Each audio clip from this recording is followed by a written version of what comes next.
ನಾನು ನೈತಿಕತೆಯ ಪಾಠ ಹೇಳ್ಕೊಡ್ತಾ ಇಲ್ಲ, ಆರ್ಗ್ಯಾನಿಕ್ ಸಂಗತಿಗಳನ್ನ ಹೇಳ್ತಾ ಇದ್ದೀನಿ. ಈ ವಿಡಿಯೋ ಕದಿಯೋ ಅವಶ್ಯಕತೆ ಏನಿತ್ತು? ಅವ್ರನ್ನ ಹೆದರ್ಸೋಕೆ ಅಂತ ಮಾಡಿದೀಯ ಅಂದ್ರೆ is it not black mail? ಅನೇಕ ಕೋಟಿಗಳು ಹರಿದಾಡಿದಾವೆ ಅಂತ ಹೇಳಿ ನ್ಯೂಸ್ ಬರ್ತಿದೆ. ನಾನು ಮಾತಾಡಕ್ ಹೋಗೋದಿಲ್ಲ. ಯಾರ್ಯಾರ ಬಗ್ಗೆ ಬರ್ತಿದೆ, ಯಾರ್ಯಾರು ಕೊಟ್ಟಿದ್ದಾರೆ ಅಂತ ಬರ್ತಿದೆ, ಖಚಿತವಾಗಿ ಬರ್ತೀನಿ. ಅವನು ಯಾರಾದರೂ ಇರ್ಲಿರಿ, ನಾವಂತೂ ಹೆದರಲ್ಲ ಈ ವಿಷಯದಲ್ಲಿ. ಪ್ರಜ್ವಲ್ ಬಂದ್ರು 10 ದಿನದ ಮೇಲೆ ಆಗೋದಿಲ್ಲ. ಯಾಕೆಂದ್ರೆ ಬೀದಿ ರಂಪಾಟಗಳ ಮೇಲೆ ನಮ್ಮ ಕಾನೂನು ನಿಂತಿರಲ್ಲ. ದೇವೇಗೌಡರ ಕುಟುಂಬ ಕೆಳಗೆ ಬೀಳುತ್ತಾ? ಅವ್ರು ಎಂತೆಂಥ ಹೋರಾಟಗಳು ಮಾಡಿದ್ದಾರೆ. ಇದು ಒಂದು ನೈತಿಕ ಹೋರಾಟ. ಆದರೆ ಇದರಿಂದ ನರಳೋಗಿರೋದು ಯಾರು ಗೊತ್ತಾ? ನಿಮಗೂ ಗೊತ್ತಿದೆ, ಆದರೆ ಹೆಚ್ಚು ಮಾತನಾಡ್ತಾ ಇಲ್ಲ. ಆ ಹೆಣ್ಣು ಮಕ್ಕಳು ನಿಜವಾದ ಸಂತ್ರಸ್ತೆಯರವರು. ಅಣುವಿನಷ್ಟು ಕೂಡ, ಉಪಾಣುವಿನಷ್ಟು ಕೂಡ ಲಾಭಕ್ಕೆ ಬಳಸ್ಕೊಳ್ಳೋಕ್ಕಾಗದೇ ಇರೋದು ಆ ಹೆಣ್ಣು ಮಕ್ಕಳಿಗೆ. ಅಲ್ಲಿ ನರಳ್ತಾ ಇದಾರಲ್ಲ ಹೆಣ್ಮಕ್ಳುಗಳು, ಆ ನರಳ್ತಾ ಇರೋದನ್ನ ನೆನೆಸ್ಕೊಳ್ಳಿ. ಅವ್ರು ನರಳ್ತಾ ಇರೋದಕ್ಕೂ ನಿಮ್ಮ ತಾಯಿ, ನಿಮ್ಮ ಅಕ್ಕ ತಂಗಿಯರು, ನಿಮ್ಮ ಹೆಣ್ಮಕ್ಳು, ನಿಮ್ಮ ಪತ್ನಿ ನರಳೋದ್ರಲ್ಲಿ ಏನಾದ್ರು ವ್ಯತ್ಯಾಸ ಇದೆಯಾ? ಅವರ ಮನ್ನಣೆ ಗಳಿಸೋಕ್ಕೋಸ್ಕರ ನೀವು ಕರುಣೆ ತೋರಿಸಬೇಡಿ. ಮನುಷ್ಯರಾಗಿ ನೀವು ಬೆಳೆಯೋದಕ್ಕೋಸ್ಕರ, ಮನುಷ್ಯತ್ವದ ಚೈತನ್ಯದ ಬುಗ್ಗೆ ಹರಡಲಿ ನನ್ನ ಒಳಗಡೆ ಅಂತ ಮಾಡಿ. ಅವ್ರಿಗೆ ಎಷ್ಟು ಸಿಟ್ಟಿದೆ ನನಗೆ ಅಂದರೆ, ಅವ್ರು ಯಾವ ರೀತಿ ಅವ್ರು ಹಿಂಸೆ ಕೊಡಬೇಕು ಅನ್ನೋದನ್ನ ನೆನೆಸ್ಕೊಳಕ್ಕಾಗೋದಿಲ್ಲ. ಅವ್ರು ಹಂಚಿದಾರಲ್ಲ ಆ ದಗೆ, ಆ ಹೆಣ್ಣು ಮಕ್ಕಳ ಸಂಕಟದ ದಗೆ ಬೇಯಿಸಿಬಿಡುತ್ತೆ ಅವ್ರನ್ನ. ಕಾನೂನಿನ ಪ್ರಕಾರ ರೇಪ್ ಮಾಡಿದಾನೋ ಇಲ್ವೋ ನಾವು ಹೇಳಕ್ಕಾಗಲ್ಲ. ಆದರೆ ಆ ಪೆನ್ ಡ್ರೈವ್ ಹಂಚಿರೋ ಗುಂಪು ದೊಡ್ಡ ರೇಪಿಸ್ಟ್ಗಳು. ಯಾಕೆಂದರೆ ಆ ಹೆಣ್ಮಕ್ಳ ಬದುಕನ್ನು ಹಾಳು ಮಾಡಾಕ್ಬಿಟ್ರು, ಮೂರಾಬಟ್ಟೆ ಮಾಡಿಬಿಟ್ರು. ಸ್ನೇಹಿತರೆ, ಪ್ರಜ್ವಲ್ ಪ್ರಕರಣ ಏನೇನಾಗ್ತಿದೆ ನೋಡ್ತಾ ಇದ್ದೀರಿ. ಆರಂಭದಲ್ಲಿ ಸಾವಿರಾರು ಹೆಣ್ಣು ಮಕ್ಕಳನ್ನು ರೇಪ್ ಮಾಡಿದ ಕಿರಾತಕ ಅವನು ಅಂತ ಹೇಳಿ ಇಡೀ ಪ್ರಪಂಚ ಬಿತ್ತರಿಸ್ತು. ನಂತರದಲ್ಲಿ ಬೇರೆ ಬೇರೆ ಆಯಾಮಗಳು ತೆರ್ಕೊಳ್ಳೋದಕ್ಕೆ ಶುರು ಮಾಡಿದ್ವು. ಒಪ್ಪಿತ ಮಹಿಳೆಯರು ಇರಬಹುದು, ಬಹುಶಃ ಅವನು ರೇಪ್ ಮಾಡಿಲ್ಲದೆ ಇರಬಹುದು, ಆಮಿಷ ಒಡ್ಡಿರಬಹುದು. ಈ ರೀತಿ ಅನೇಕ ಸಂಗತಿಗಳು ಹೊರಬರೋದಕ್ಕೆ ಶುರು ಮಾಡಿದ್ರು. ಅಷ್ಟರಲ್ಲಿ ಅವ್ರ ತಂದೆ ರೇವಣ್ಣ ಅರೆಸ್ಟ್ ಆದರು. ಅಟ್ಲೀಸ್ಟ್ ಎಲ್ಲ ಅಂದ್ಕೊಂಡಿದ್ದು ರೇವಣ್ಣ ಅರೆಸ್ಟ್ ಆದ ತಕ್ಷಣ, ತಂದೆ ಅರೆಸ್ಟ್ ಆದ ತಕ್ಷಣ ಇವನು ಬರ್ತಾನೆ, ಮಗ ಬರಲಿಲ್ಲ.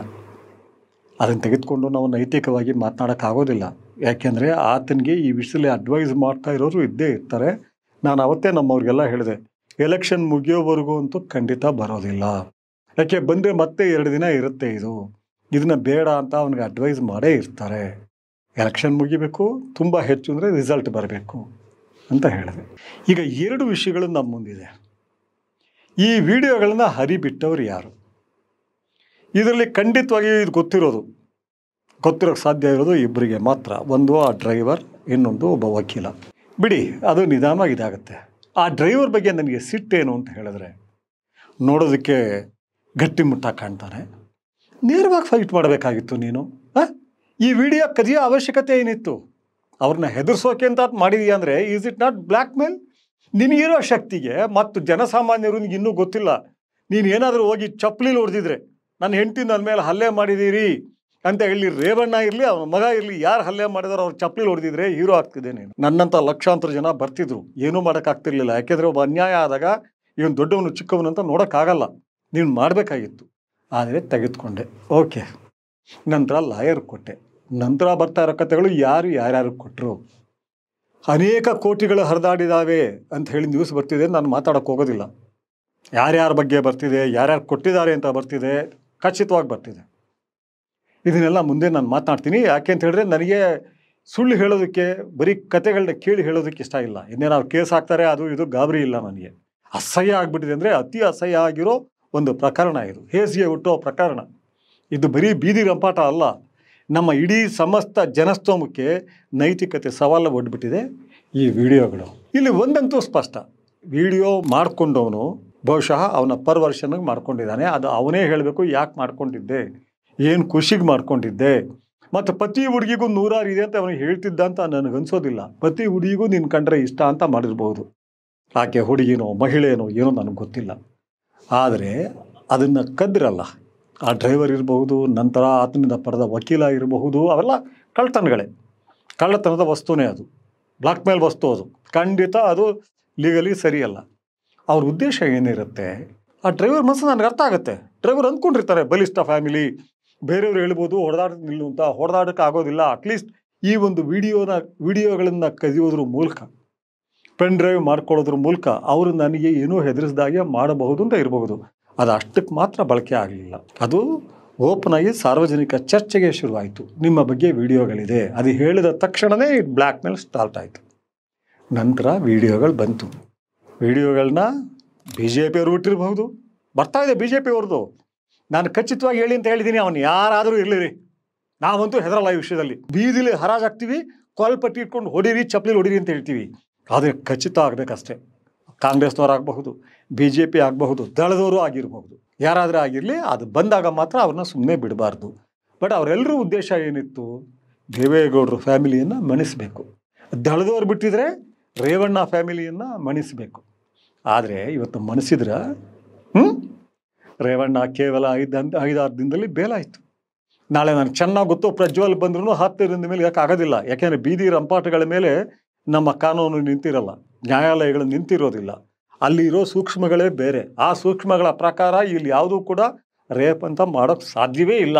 ಇದನ್ನು ನಾನು ಹೇಳಿದಾಗ ಇದು ಸಪೋರ್ಟ್ ಅಂತಾರೆ. ಸಪೋರ್ಟ್ ಅಲ್ರಿ, ನನಗೆ ಗೊತ್ತಿದೆ, ನನ್ನ ಬದುಕಿನ ಕಥೆಗಳೇ ಗೊತ್ತಿದೆ. ಕೆಲವ್ರು ಕೇಳ್ತಾರೆ, ನೀವು ಕೊಲೆ ಕೇಸ್ನಲ್ಲಿದ್ರಿ. ಹೌದಪ್ಪ, ಕೊಲೆ ಕೇಸಲ್ಲಿ ಇರೋದಕ್ಕೆ ನನ್ನ ತಮ್ಮನಿಗೆ ಹೊಡೆದಿದ್ದಾರೆ, ನಾನು ಓಪನ್ ಆಗಿ ಹೇಳ್ಕೊಂಡಿದ್ದೀನಿ. ಆದರೆ ಹಾಗಂತ ಹೇಳಿ ಕೋರ್ಟ್ ನಂಗೆ ಶಿಕ್ಷೆ ಕೊಡ್ತಾ? ಯಾಕೆಂದ್ರೆ ಕೋರ್ಟ್ ಹೋಗೋ ರೀತಿಗಳೇ ಬೇರೆ. ನಾನು ಹೇಳಿದ್ರೂ ನನ್ನ ಹೇಳಿಕೆ ಮೇಲೆ ಕೊಡೋಕ್ಕಾಗಲ್ಲ. ಕಾನೂನಿನ ಮೂಲಕ ಅದು ಪ್ರೂವ್ ಆಗುತ್ತಾ, ಸಾಬೀತಾಗುತ್ತಾ ಅಂಥ ಅಂಶಗಳಿದೆಯಾ ನೋಡಬೇಕಾಗತ್ತೆ. ಅಂಥ ಅಂಶಗಳು ಇಲ್ಲಿ ತುಂಬ ಅಂತ ಹೇಳಿದರೆ ಅವನು ಪರ್ವರ್ಷನ್ ಇದೆ. ಆ ಪರ್ವರ್ಷನ್ಗೋಸ್ಕರ ನಾವು ಶಿಕ್ಷೆ ಕೊಡೋಕ್ಕಾಗಲ್ಲ. ಅದನ್ನೇನಾದರೂ ಮೆಂಟಲ್ ಹಾಸ್ಪಿಟ್ಲಿಗೆ ಕಳಿಸ್ಬೇಕಾಗತ್ತೆ. ಆ ಪರ್ವರ್ಷನಿಂದ ಹೊರಗಡೆ ತೆಗೀರಿ, ಸೈಕೋ ಅಂತ ಹೇಳಿ ಕೋರ್ಟ್ ಖಂಡಿತ ಕೊಡೋಕ್ಕಾಗಲ್ಲ. ಯಾರು ಏನೇ ಹೇಳಲಿ ನನಗೆ ಗೊತ್ತು, ಅವನು ಎಷ್ಟೇ ದಿನದ ನಂತರ ಬರಲಿ, ಅವನು ಖಂಡಿತ ಅವನನ್ನು ಶಿಕ್ಷೆ ಕೊಡೋಕ್ಕಾಗಲ್ಲ. ಭಾಳ ಬೇಗ ಜಾಮೀನಾಗತ್ತೆ. ಇದಾದ ನಂತರ ದೇವೇಗೌಡರು ಕುಟುಂಬ ಕೆಳಗೆ ಬೀಳುತ್ತಾ? ಅವರು ಎಂತೆಂಥ ಹೋರಾಟಗಳು ಮಾಡಿದ್ದಾರೆ. ಇದು ಒಂದು ನೈತಿಕ ಹೋರಾಟ. ಈ ಹೋರಾಟದಲ್ಲಿ ಅವ್ರು ಗೆದ್ದು ಬರೋಕ್ಕಾಗಲ್ಲ ಅನ್ನೋದು ಸುಳ್ಳು. ಈಗಾಗಲೇ ರೇವಣ್ಣ ಬಂದಿದ್ದಾರೆ, ಕುಮಾರಸ್ವಾಮಿ ಮೊದಲು ಅಳುಕಿನಿಂದ ಇದ್ದರು, ನಂತರ ಮಾತಾಡ್ತಾ ಇರೋ ರೀತಿ ಬೇರೆ. ಇದು ಬಹುಶಃ ಅವರ ಬಗ್ಗೆ ಜನಗಳಿಗೆ ಒಂದು ಕರುಣೆನೇ ಬಂದ್ಬಿಡಬಹುದು. ಇವ್ರನ್ನ ಮಣಿಸೋಕ್ಕೋಸ್ಕರ ಇಂಥ ವಾಮ ಮಾರ್ಗಗಳನ್ನು ಬಳಸಿದ್ರು ಅಂತ ಹೇಳಿ. ಯಾರ ಬಗ್ಗೆ? BJP ಅವ್ರ ಬಗ್ಗೆ, ಅಥವಾ ಕಾಂಗ್ರೆಸ್ ಇದ್ದರೆ ಕಾಂಗ್ರೆಸ್ನವ್ರ ಬಗ್ಗೆ. ಆದರೆ ಇದರಿಂದ ನರಳೋಗಿರೋದು ಯಾರು ಗೊತ್ತಾ? ನಿಮಗೂ ಗೊತ್ತಿದೆ, ಆದರೆ ಹೆಚ್ಚು ಮಾತನಾಡ್ತಾ ಇಲ್ಲ. ಆ ಹೆಣ್ಣು ಮಕ್ಕಳು ನಿಜವಾದ ಸಂತ್ರಸ್ತೆಯರವರು. ನಮಗೆ ಅವರು ಒಪ್ಕೊಂಡು ಹೋಗಿದ್ರು, ಆಮಿಷಕ್ಕೆ ಈಲ್ಡಾದ್ರು, ಬಲಾತ್ಕಾರಕ್ಕೆ ಈಲ್ಡಾದ್ರು. ಬಲಾತ್ಕಾರ ಆಗಿದ್ರೆ ಕಾನೂನು ಪ್ರಕಾರ ರೇಪ್ ಆಗುತ್ತೆ. ಆಮಿಷ ಅಥವಾ ಒಪ್ಪಿಗೆ, ಅದಕ್ಕೋಸ್ಕರ ಹೋಗಿದ್ರಾ ಅಂತ ಮಾತನಾಡೋದೇ ಅನಗತ್ಯ, ಅಪ್ರಸ್ತುತ. ಮುಖ್ಯ ಏನು? ಅವರ ಮುಖಗಳು ಬಂದುಬಿಡ್ತು, ಅವರ ದೇಹಗಳು ಬಂದುಬಿಡ್ತು. ಏನು ಮಾಡಬೇಕು ಅವರು? ಈ ಪ್ರಕರಣವನ್ನು BJP ಅವರು ಅವ್ರ ಲಾಭಕ್ಕೆ ಬಳಸ್ಕೋಬಹುದು, ಹೌದಾ ಇಲ್ವಾ? ಬಳಸ್ಕೊಂಡ್ರಾ ಇಲ್ವಾ? ಇವರು BJP ಜೊತೆ ಸೇರೋದಕ್ಕೆ ಮುಂಚೆ BJP ಅವ್ರು ಮಾತಾಡ್ತಿದ್ರಾ ಇಲ್ವಾ? ಕಾಂಗ್ರೆಸ್ ಬಳಸ್ಕೊಳ್ಬಹುದು. ನೋಡಿ ಎಂತಹ ಕಿರಾತಕ ಇದ್ದಾನೆ, ಅವನನ್ನು ಎಲೆಕ್ಷನ್ ನಿಲ್ಲಿಸಿದ್ದಾರೆ ಅಂತ ಹೇಳಬಹುದು. ಬೇರೆ ಎಲ್ಲರೂ ಅದೇ ರೀತಿ JDSನವರು ಕರುಣೆ ಗಳಿಸೋದಕ್ಕೆ ಮತ್ತು ಮನ್ನಣೆ ಗಳಿಸೋದಕ್ಕೆ ಬಳಸ್ಕೋಬಹುದು. ಇದನ್ನು ಸ್ವಲ್ಪ ಕೂಡ, ಅಣುವಿನಷ್ಟು ಕೂಡ, ಉಪಾಣುವಿನಷ್ಟು ಕೂಡ ಲಾಭಕ್ಕೆ ಬಳಸ್ಕೊಳ್ಳೋಕ್ಕಾಗದೇ ಇರೋದು ಆ ಹೆಣ್ಣು ಮಕ್ಕಳಿಗೆ. ಅವರು ಸರ್ಕಾರಿ ನೌಕರರಿರಬಹುದು, ರಾಜಕಾರಣಿಗಳಿರಬಹುದು, ಸಾಮಾನ್ಯರಿರಬಹುದು, ಮನೆ ಕೆಲಸದವ್ರು ಇರಬಹುದು, ಬೀದಿಲಿರಬಹುದು. ಏನಾಗಬೇಕು ಅವ್ರ ಬದುಕು? ಏನಾಗಿದೆ ಅವರ ಬದುಕು? ಅದು ಏನು ನೆನೆಸ್ಕೊಂಡ್ರೆ ಹೇಗಾಗುತ್ತೆ? ದಯವಿಟ್ಟು ಸ್ನೇಹಿತರೆ, ನಿಮಗೊಂದು ಸಂಗತಿ ಹೇಳ್ತೀನಿ. ಅಲ್ಲಿ ನರಳ್ತಾ ಇದ್ದಾರಲ್ಲ ಹೆಣ್ಮಕ್ಳುಗಳು, ಆ ನರಳ್ತಾ ಇರೋದನ್ನು ನೆನೆಸ್ಕೊಳ್ಳಿ. ಅವ್ರು ನರಳ್ತಾ ಇರೋದಕ್ಕೂ ನಿಮ್ಮ ತಾಯಿ, ನಿಮ್ಮ ಅಕ್ಕ ತಂಗಿಯರು, ನಿಮ್ಮ ಹೆಣ್ಮಕ್ಳು, ನಿಮ್ಮ ಪತ್ನಿ ನರಳೋದ್ರಲ್ಲಿ ಏನಾದ್ರು ವ್ಯತ್ಯಾಸ ಇದೆಯಾ? ಮನುಷ್ಯರ ಬಗ್ಗೆ ಒಂದು ತಿಳ್ಕೊಳ್ಳಿ. ಸಂಕಟ ಮತ್ತೊಂದು ನರಳುವಿಕೆ ಇದೆಯಲ್ಲ, we are all same in that. ನನ್ನ ಕೈಗೆ ಏನಾದ್ರು ಕುಯ್ದರೆ ನನಗೇನು ನೋವಾಗುತ್ತೋ, ಆ ಕುಯ್ದಿರೋನು ಕುಯ್ಸ್ಕೊಂಡ್ರೆ ಅವನಿಗೂ ಅಷ್ಟೇ ನೋವಾಗುತ್ತೆ. ನನ್ನ ಕೈಗೆ ಬೆಂಕಿ ಬಿದ್ದರೆ ಏನು ನೋವಾಗುತ್ತೋ ಬೇರೆಯವ್ರಿಗೂ ಅಷ್ಟೇ. ಹಸುವಿನಿಂದ ಬೆಳೆದಾಗ ಸಂಕಟ ಆಗುತ್ತಲ್ಲ, ಬೇರೆಯವ್ರಿಗೂ ಅಷ್ಟೇ. ಆರ್ಥಿಕವಾಗಿ ಬಳಲುವಾಗ ಸಂಕಟ ಆಗುತ್ತಲ್ಲ, ಅದು ಅಷ್ಟೇ. ಇದನ್ನು ದೊಡ್ಡ ದೊಡ್ಡ ಫಿಸಿಯಾಲಜಿಸ್ಟ್ಗಳು, ಸೈಕಾಲಜಿಸ್ಟ್ಗಳು ಇವರೆಲ್ಲ ಬಹಳ ಮಾತನಾಡಿದ್ದಾರೆ, ತುಂಬ ಮಾತನಾಡಿದ್ದಾರೆ. ಸಂಕಟ ಏನಕ್ಕೆ? ಬುದ್ಧ 2500 ವರ್ಷಗಳ ಹಿಂದೆ ಸಫರಿಂಗ್ ಬಗ್ಗೆ ಮಾತನಾಡ್ದ. ಅವತ್ತೇನಿತ್ತು? ಅವತ್ತು ಈ ರೀತಿ ಸ್ಪರ್ಧಾತ್ಮಕ ಜಗತ್ತಿತ್ತ. ಆದರೂ ಆ ಕಾಲದಲ್ಲೂ ಕೂಡ ಮನುಷ್ಯ ಬುದ್ಧಿವಂತಿಕೆ, ಭಾಷೆ ಬೆಳೆಸ್ಕೊಂಡ ದಿನದಿಂದ ಇವತ್ತುವರೆಗೂ ಒಂದಲ್ಲ ಒಂದು ಕಾರಣಕ್ಕೆ ಸಂಕಟ ಮತ್ತು ದುಃಖದಲ್ಲಿದ್ದಾನೆ. ಆ ಹೆಣ್ಮಕ್ಳು ಪಡ್ತಾ ಇರೋ ದುಃಖ ಇದೆಯಲ್ಲ, ನನ್ನವ್ವ ಪಟ್ಟಿರೋ ದುಃಖ ಅದು, ನನ್ನ ಅಕ್ಕ ಪಡೋ ದುಃಖ, ನನ್ನ ಪತ್ನಿ ಪಟ್ಟಿರೋ ದುಃಖ, ನನ್ನ ಮಗಳು ಪಟ್ಟಿರೋ ದುಃಖ, ನನ್ನ ಮೊಮ್ಮಕ್ಕಳು ಪಟ್ಟಿರೋ ದುಃಖ. ಅದ್ರ ಬಗ್ಗೆ ನೀವು ಅರ್ಥ ಮಾಡ್ಕೊಳ್ಳದೆ ಹೋದರೆ ಮನುಷ್ಯರಾಗೋದಕ್ಕೆ ನಾಲಾಯಕ್ಕಾಗ್ಬಿಡ್ತೀರಿ. ಆ ಮಕ್ಕಳನ್ನ ನರಳೋಗಿ ಬಿಡಬೇಡಿ. ಯಾವ ಕಾರಣಕ್ಕೂ ಕಾನೂನಿನ ಮೂಲಕ ಅವರೆಲ್ಲ ಫೋಟೋಗಳನ್ನ ತೆಗೆಯೋದಕ್ಕೆ ಸಾಧ್ಯನೇ ಇಲ್ಲ. ಅದು ಅವ್ರಿಗೂ ಗೊತ್ತು, ಏನಲ್ಲಿ ಕೂತಿರೋರೇನು ಅವಿವೇಕಿಗಳಲ್ಲ. ಆದರೆ ಭಯ ಹುಟ್ಲಿ ಅಂತ ಹೇಳ್ತಾರೆ. ಆ ಭಯ ಬಿಟ್ಬಿಡಿ, ಅರ್ಥ ಮಾಡ್ಕೊಳ್ಳಿ. ನೀವು ನೋಡ್ತಾ ಇರೋ ಫೋಟೋ ಇದೆಯಲ್ಲ, ನೀವು ನೋಡಿ. ನಾನೇನು ನೀವು ಅರಸಿಕರಾಗಿರಿ, ಸುಂದರವಾದ ಹೆಣ್ಣುಮಕ್ಕಳು ಫೋಟೋ ನೋಡಬೇಡಿ, ದೇಹ ನೋಡಬೇಡಿ. ದೊಡ್ಡ ದೊಡ್ಡ ಹಾಲಿವುಡ್ ಆ್ಯಕ್ಟ್ರೆಸ್ಗಳಿದ್ದಾರೆ. ಆ ಫಿಲಮ್ಗಳು ನಾನು ಮರ್ತು ಬಿಟ್ಟಿದ್ದೀನಿ, ನಾವೆಲ್ಲ ನೋಡಿರೋದೇ ಅದನ್ನು. ಅವರು ಡಿಸಿಪ್ಲಿನ್ಡ್ ಬಾಡಿಗಳು, ಶಿಸ್ತಿನ ದೇಹಗಳು, ಜಗತ್ತಲ್ಲಿ ಜನ ನೋಡಲಿ ಅಂತಲೇ ಮಾಡಿದ್ದಾರೆ. ನೇಕೆಡ್ ಆಗಿ ಮಾಡಿದ್ದಾರೆ, ನ್ಯೂಡ್ ಆಗಿ ಮಾಡಿದ್ದಾರೆ. ನೋಡಲಿ ಜನ, ಅವ್ರು ಜನ ನೋಡದೆ ಹೋದರೆ ಇಟ್ ಇಸ್ ಎ ಫೇಲ್ಯೂರ್ ಅಂತಾರೆ. ಕೋಟ್ಯಾಂತರ ಜನ ನೋಡಬೇಕು ಅಂತ ಅವ್ರು ಬಯಸಿದ್ದಾರೆ. ಅದನ್ನು ನೋಡಿ. ಈ ಹೆಣ್ಮಕ್ಳು ಬಯಸ್ತಾ ಇಲ್ಲ. ನೀವು ನೋಡ್ತಾ ಇರೋ ಆ ಫೋಟೋ ಇದೆಯಲ್ಲ, ನಿಮ್ಮ ಮಗಳಿಗಿಂತ ಸ್ವಲ್ಪ ಭಿನ್ನ ಅಷ್ಟೇ, ನಿಮ್ಮ ಅಕ್ಕ ತಂಗಿಯರಿಗಿಂತ ಸ್ವಲ್ಪ ಭಿನ್ನ ಅಷ್ಟೇ. ಬಣ್ಣ ಸ್ವಲ್ಪ ಹೆಚ್ಚು ಕಮ್ಮಿ ಇರ್ಬೋದು, ಸೈಜ್ ಹೆಚ್ಚು ಕಮ್ಮಿ ಇರ್ಬೋದು, ಅದು ಬಿಟ್ಟರೆ ಅವರೇ ಅಲ್ವಾ. ಅವ್ರು ಇಷ್ಟಪಡ್ತಾ ಇಲ್ಲ ಅಂದಾಗ ಫಸ್ಟ್ ತೆಗೀರಿ. ನನಗೆ 7-8 ಜನ ಇದು ಮಾಡಿದ್ದು, ಅಣ್ಣ ಈ ಬಂದಿದೆ ಆಫೀಸರ್ ಕೇಳಿ ಅವ್ರನ್ನ ನೋಡೋಕ್ಕೆ ಇಷ್ಟಪಟ್ಟು ನಾನು ರೇಗಿದೆ. ನಾನು ಯಾಕ್ರಪ್ಪ ನೋಡ್ತೀರಿ? ನಾನು ನೈತಿಕತೆಯ ಪಾಠ ಹೇಳ್ಕೊಡ್ತಾ ಇಲ್ಲ, ಆರ್ಗ್ಯಾನಿಕ್ ಸಂಗತಿಗಳನ್ನ ಹೇಳ್ತಾ ಇದ್ದೀನಿ, ಅಂಶಗಳನ್ನ ಹೇಳ್ತಾ ಇದ್ದೀನಿ. ಆ ದುಃಖವನ್ನು ನೀವು ಎಂಜಾಯ್ ಮಾಡೋಕ್ಕೆ ಶುರು ಮಾಡಿದ್ರೆ, ನೋಡೋ ಇವಳು ಹೆಂಗೆ ಕೊಟ್ಟವಳೆ ಫೋಟೋ, ಬಟ್ಟೆ ಎತ್ತವಳೆ, ಇದೆತ್ತವಳೆ, ವಿಡಿಯೋಲ್ಲಿ ಕಳಿಸವಳೆ. ಬೇಡಿ, ನಿಮಗಲ್ಲ, ಆ ಅವಿವೇಕಿಗೆ ಕಳಿಸಿದ್ದು. ಯಾಕೆ ಕಳಿಸಿದ್ರು ಅವ್ರಿಗೆ ಮಾತ್ರ ಗೊತ್ತು. ಆ ಪ್ರಶ್ನೆ ಮಾಡೋ ಅಧಿಕಾರ, ಹಕ್ಕು ನಮಗಿಲ್ಲ, ನಿಮಗೂ ಇಲ್ಲ. ಆದರೆ ಅದನ್ನು ಬಳಲೋಗ್ತಿದ್ದಾರೆ. ಇವತ್ತು ಪ್ರಜಾವಾಣಿ ಪತ್ರಿಕೆಯಲ್ಲಿ ಅವ್ರಲ್ಲಿ ಯಾರೋ ಒಬ್ಬ ಹೆಣ್ಮಗಳು ಇಂಟರ್ವ್ಯೂ ಮಾಡಿದ್ದಾರೆ ಅವ್ರನ್ನ. ಅದಕ್ಕಿಂತಲೂ ಸಂಕಟ ಜಗತ್ತಲ್ಲಿ ಕಾಣೋದೇ ಇಲ್ಲ. ತಾಯಂದಿರಿಬ್ಬರು ಹೇಳ್ಕೊಂಡಿದ್ದಾರೆ. ನಮ್ಮ ಮಕ್ಕಳು, ಶಾಲೆಗೆ ಹೋಗೋ ಮಕ್ಕಳು ಬಂದು ನಮ್ಮನ್ನು ಕೇಳ್ತಿದ್ದಾರೆ, ಅಮ್ಮ ನಿನ್ ಬಂದಿದೆಯಂತೆ ವಿಡಿಯೋ. ಏನ್ರಿ ಇದು, ಏನಿದು? ಇದಕ್ಕಿಂತಲೂ ಸಂಕಟ ಯಾವುದಿದೆ? ಸಾವಿಗಿಂತಲೂ ಭೀಕರ ಈ ಸಂಕಟ. ಆ ಮಗುಗೆ ಚುಡಾಯಿಸಿರ್ತಾರೆ. ಅವ್ರು ಗೊತ್ತಿಲ್ಲ, 13-14 ವರ್ಷದವರು, ನಿಮ್ಮ ಅಮ್ಮನ ಫೋಟೋ ಬಂದಿದೆಯಂತೆ, ನೇಕೆಡ್ ಅಂತೆ, ಯಾರ ಜೊತೆ ಇದ್ಲಂತೆ. ಬಂದಕ್ಕೆ ಆ ಹುಡುಗರಿಗೆ ಏನಾಗಿರುತ್ತೆ, ಆ ತಾಯಿಗೆ ಏನಾಗಿರುತ್ತೆ? ಆ ತಾಯಿ ಹೇಳ್ಕೊಂಡಿದ್ದಾಳೆ. ಕೆಲವ್ರು ಹೇಳ್ಕೊಂಡಿದ್ದಾರೆ, ನಮ್ಮ ಗಂಡದಿರು ಹೊರಗಡೆ ಹಾಕಿದ್ದಾರೆ. ಬರೀ ನನಗೆ ಮಾತ್ರ ಬೈತಿಲ್ಲ, ನನ್ನ ಅಕ್ಕ ತಂಗಿರು, ನನ್ನ ತಾಯಿಂದರು, ನನ್ನ ಇಡೀ ಅಂಶ ಬೈತಿದ್ದಾರೆ. ಬೇಡ್ರಪ್ಪ, ಕೈ ಮುಗಿದು ಹೇಳ್ತೀನಿ, ಬೇಡಿ. ಇದು ಆಗಬಾರ್ದಾಗಿತ್ತು. ಆದರೆ ಅನೇಕ ಕನಸು ಬೀಳ್ತವೆ. ಈ ನಮ್ಮ ಬದುಕು ಕೂಡ ಒಂದು ಜೈವಿಕ ಕನಸು. ಇದನ್ನೇ ನಾನು ಹೇಳ್ತಾ ಇರೋದಿಲ್ಲ, ದೊಡ್ಡವರು ತುಂಬ ಹೇಳಿದ್ದಾರೆ. ನಿಮಗೆ ನಂಬಿಸೋಕೆ ಹೇಳ್ತಿಲ್ಲ. ಅದೊಂದು ಕೆಟ್ಟ ಕನಸು ಬಿತ್ತು. ಜೈವಿಕ ಕನಸುಗಳಲ್ಲಿ ಇದೊಂದು ಕೆಟ್ಟ ಕನಸು ಅಂತ ಹೇಳಿ ಅವರಿಗೆ ನೀವು ಪರಿಚಯ ಇದ್ರೆ, ಆ ಸಂತ್ರಸ್ತೆಯರಿಗೆ ಅವರ ಮನ್ನಣೆ ಗಳಿಸೋಕ್ಕೋಸ್ಕರ ನೀವು ಕರುಣೆ ತೋರಿಸಬೇಡಿ. ಮನುಷ್ಯರಾಗಿ ನೀವು ಬೆಳೆಯೋದಕ್ಕೋಸ್ಕರ, ಮನುಷ್ಯತ್ವದ ಚೈತನ್ಯದ ಬುಗ್ಗೆ ಹರಡಲಿ ನನ್ನ ಒಳಗಡೆ ಅಂತ ಮಾಡಿ. ಅದು ನಿಮ್ಮ ಬದುಕು ಒಳ್ಳೆಯದಾಗುತ್ತೆ. Mark my words. ಅದೇ ರೀತಿ ಇನ್ನೊಂದು ಸಂಗತಿ ಹೇಳ್ತೀನಿ, ನೀವು ಇದನ್ನು ಖಂಡಿತ, ಬೇರೆ ಇನ್ನೇನಿಲ್ಲ, ಇದನ್ನು ಮಾತ್ರ ನೋಡ್ಕೊಳ್ಳಿ. ಇದನ್ನು ಯಾರು ಈ ವಿಡಿಯೋಗಳನ್ನು ಹಂಚ್ತಾ ಇದ್ದಾರೋ, ಆ ಪೆನ್ ಡ್ರೈವ್ಗಳು ಹಂಚ್ತಾ ಇದ್ದಾರೋ, ಯಾರು ಆನ್ಲೈನ್ನಲ್ಲಿ ಶೇರ್ ಮಾಡಿಕೊಂಡು ಕೇಕೆ ಒಂದು ವಿಜೃಂಭಣೆ ಅದರಲ್ಲಿ ತೊಡಗಿದಾರೋ, ತುಂಬ ನರಳ್ತಾರೋ ಅವರು.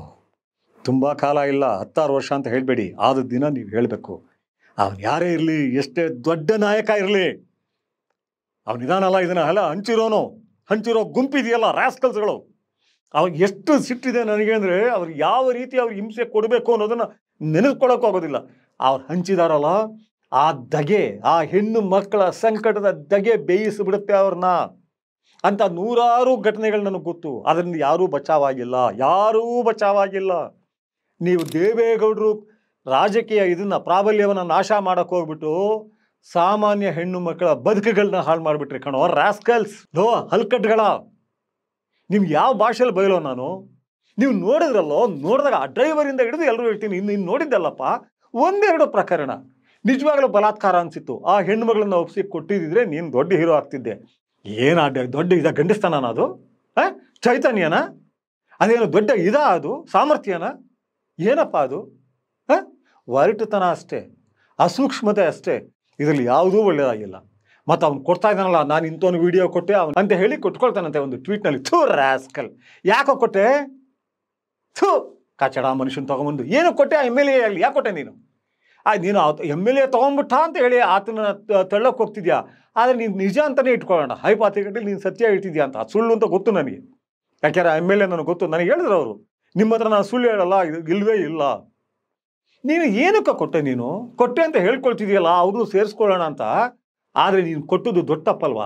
ಜನ ಹೇಳ್ತಾರೆ ಸ್ಟೋನ್ ಮಾಡಬೇಕಾದ್ದು ಈ ಪ್ರಜ್ವಲ್ನಲ್ಲ, ಅವನೊಬ್ಬ ಹುಚ್ಚ ಅಷ್ಟೇ, ಅವನು ಮೆಂಟಲ್ ಸೈಕೋ.